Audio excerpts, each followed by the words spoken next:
Bonjour, Sid Roth ici avec Joshua Giles, et beaucoup d'entre vous ne le connaissent pas. Je commence juste à le connaître et je dois vous dire que je suis très impressionné par le fait que Joshua, toute sa vie, son but, si vous voulez, depuis qu'il était un jeune garçon, était d'être un joueur de baseball professionnel. Et dans toutes les ligues dans lesquelles il a concouru, dans toutes les écoles où il a concouru, il a atteint le sommet et il a payé le prix. Et c'est ce que font les athlètes professionnels. Cependant, un jour, il a reçu une parole prophétique de Dieu et la parole a dit « Je t'appelle au ministère ». Et Joshua, je ne sais pas comment vous avez abandonné ce pourquoi vous aviez travaillé si dur et avez fait ce changement instantané. Comment avez-vous pu faire cela? Vous savez, Dieu est devenu si réel à ce moment, comme si je savais que mon nom était Joshua, je savais que j'étais appelé au ministère et qu'il y avait une mission que Dieu venait vraiment de ressusciter à la surface. Maintenant, bien que je n'en connaisse pas les détails, c'était un attrait si fort de vraiment chercher Dieu avec tout ce que j'étais que cela ne me dérangeait pas de quitter ma famille, cela ne me dérangeait pas de délaisser le sport ou une bourse ou quoi que ce soit pour poursuivre ce à quoi Dieu m'appelait. Maintenant, je veux vous relancer à un moment et je remarque que beaucoup d'hommes et de femmes de Dieu, il y a un moment où ils sont baptisés littéralement avec le feu de Dieu, ils sont baptisés dans l'Esprit Saint et vous remarquez qu'ils disent aussi « et le feu ». Je dois vous dire que Joshua sait qu'il a prié pour moi au téléphone et je n'ai jamais expérimenté le pouvoir de Dieu qui est resté avec moi si longtemps après que vous ayez prié juste au téléphone, ce qui signifie que vous pouvez le faire là pour ceux qui nous regardent en ce moment. Mais, Joshua, est-ce que beaucoup de gens vous disent cela? Oh, absolument, je veux dire, c'est incroyable d'entendre les gens. Vous savez, ce ne sont tout simplement pas des chrétiens, mais des laïcs qui vivent peut-être un mauvais style de vie en disant qu'il y a une dimension tangible de Dieu sur vous qu'ils n'ont jamais vécue. Et cela les attire.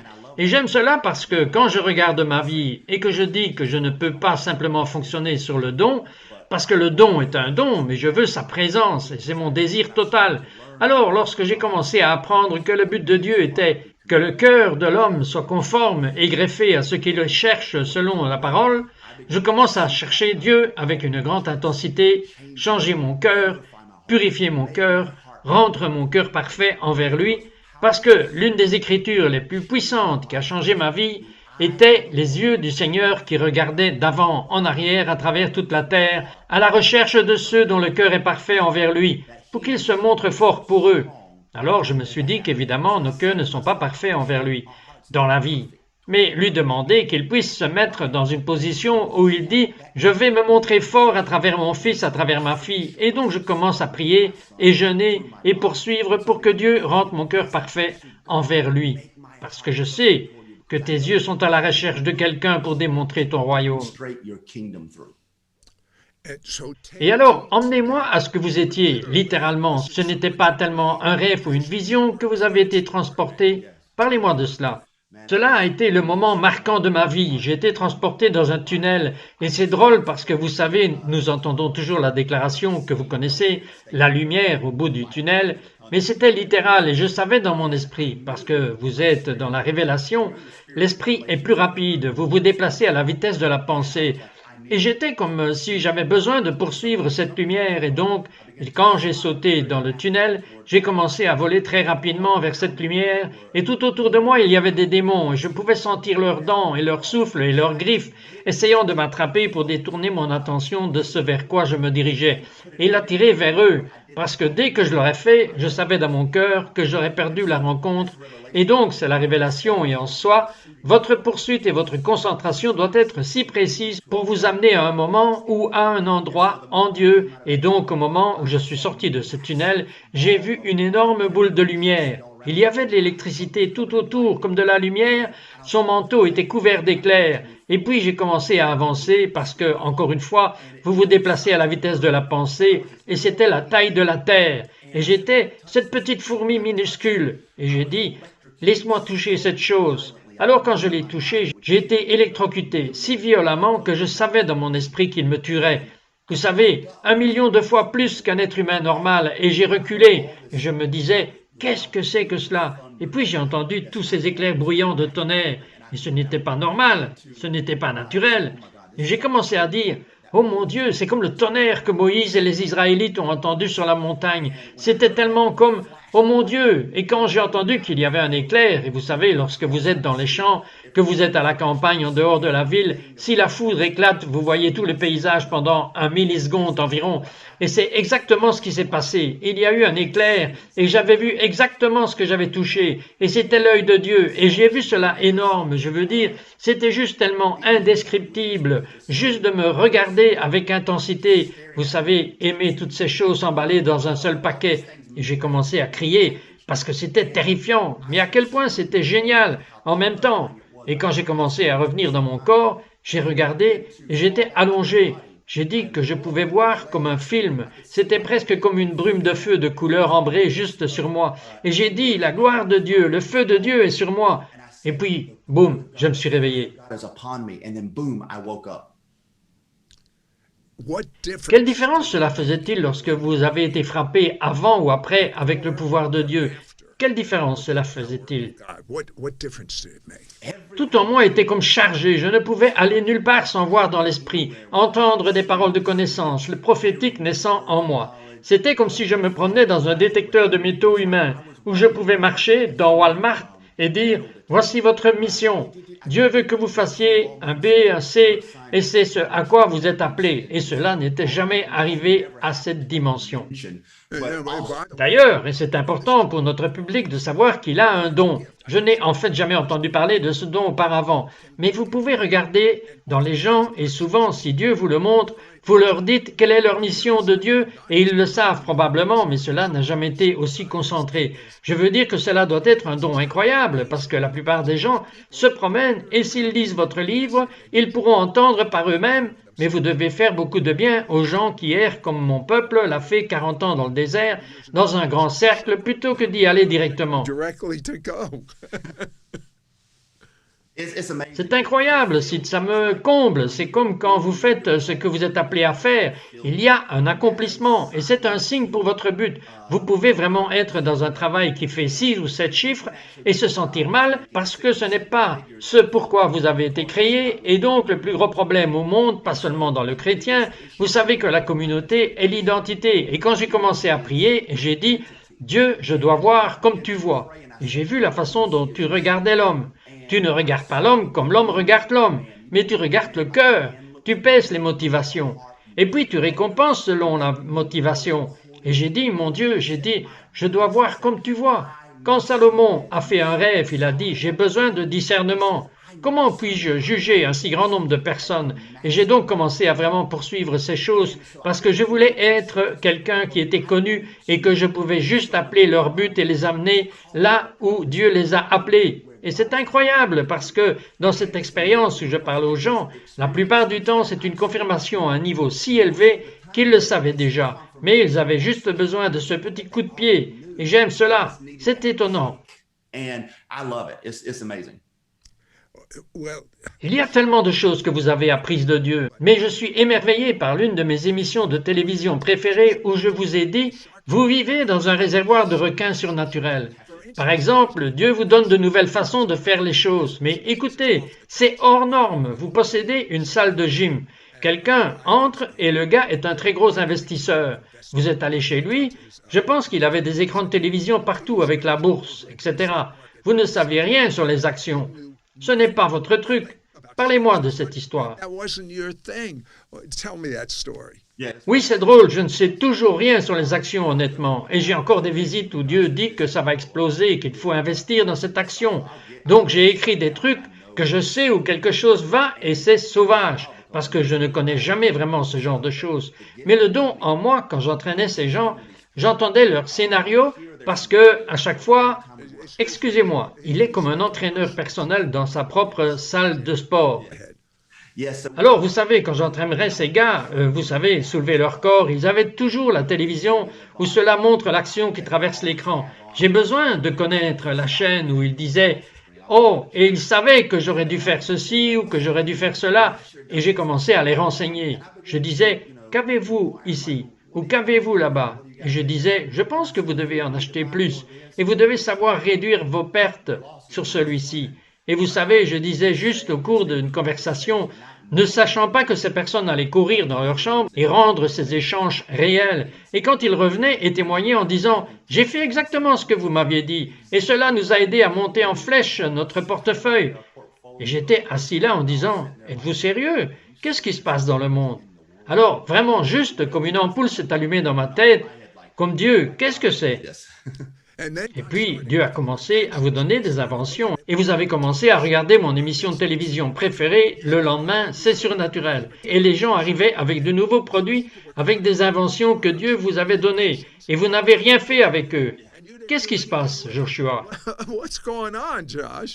Vous pouvez imaginer à quel point c'est frustrant de voir certaines de ces choses faire des millions de dollars que Dieu m'avait donné en détail il y a 2 ans. Et donc cela m'a vraiment frustré parce que je disais, tu m'avais fait franchir la première étape, je le vois, mais quelle est la deuxième étape? Ce n'était pas comme si j'avais cherché à le faire, que j'aurais cherché sur Internet comment puis-je faire, comment obtenir des brevets.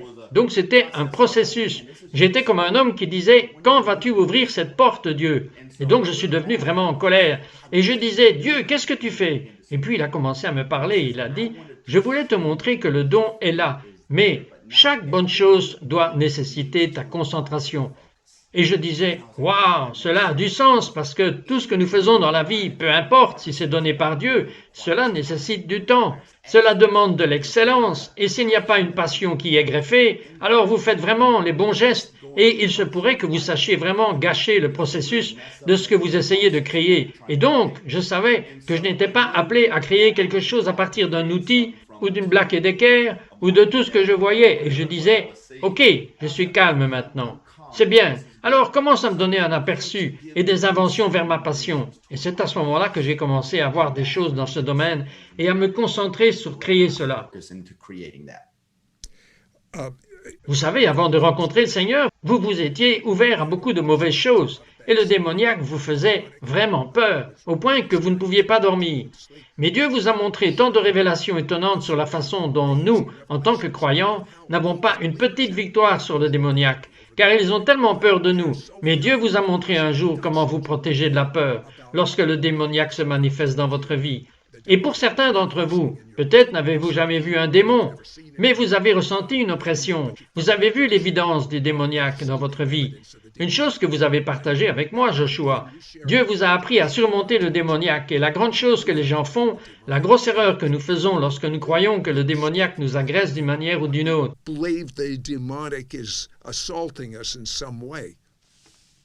Oui, donc c'est puissant.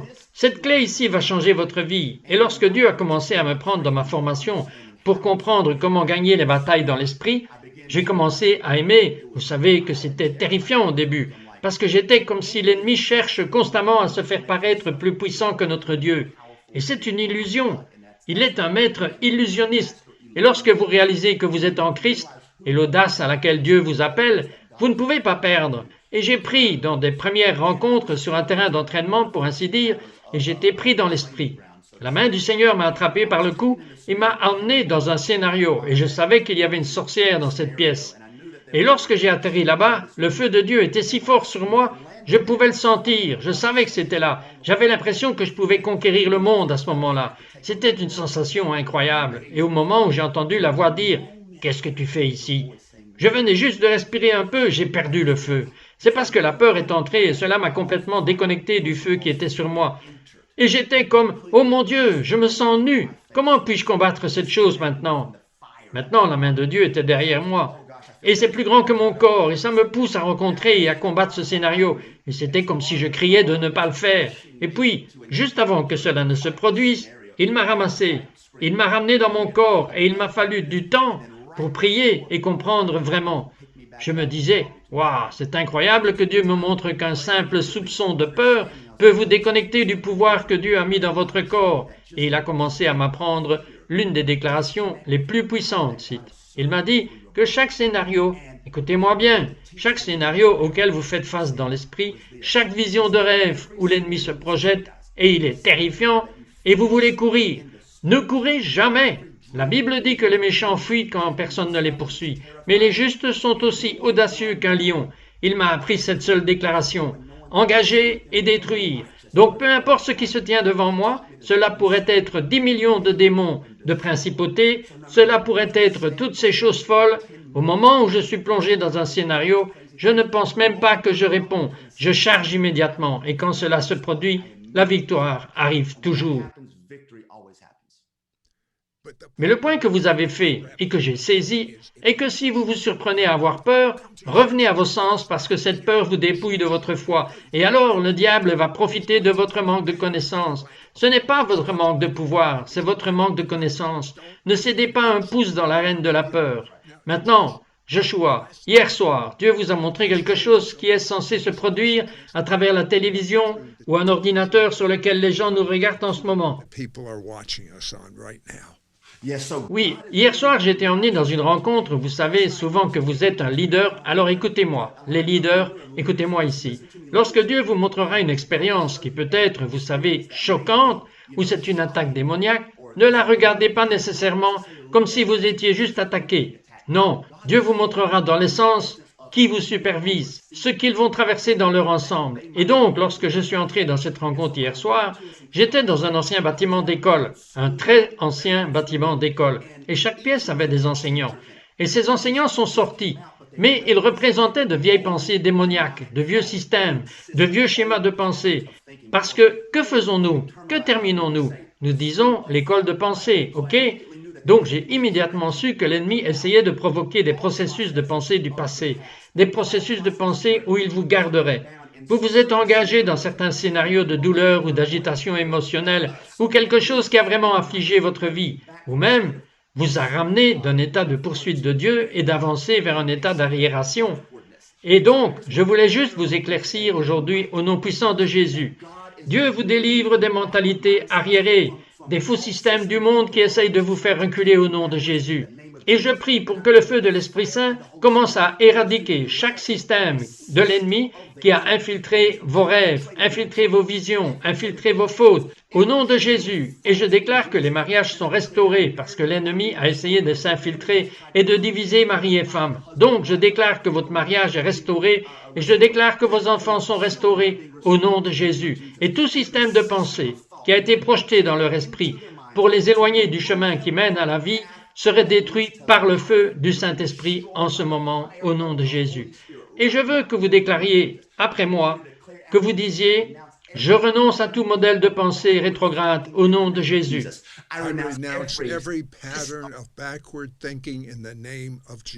Je renonce à tout système de fausse inspiration démoniaque au nom de Jésus. In the name of Jesus. In the name of Jesus. Yeah.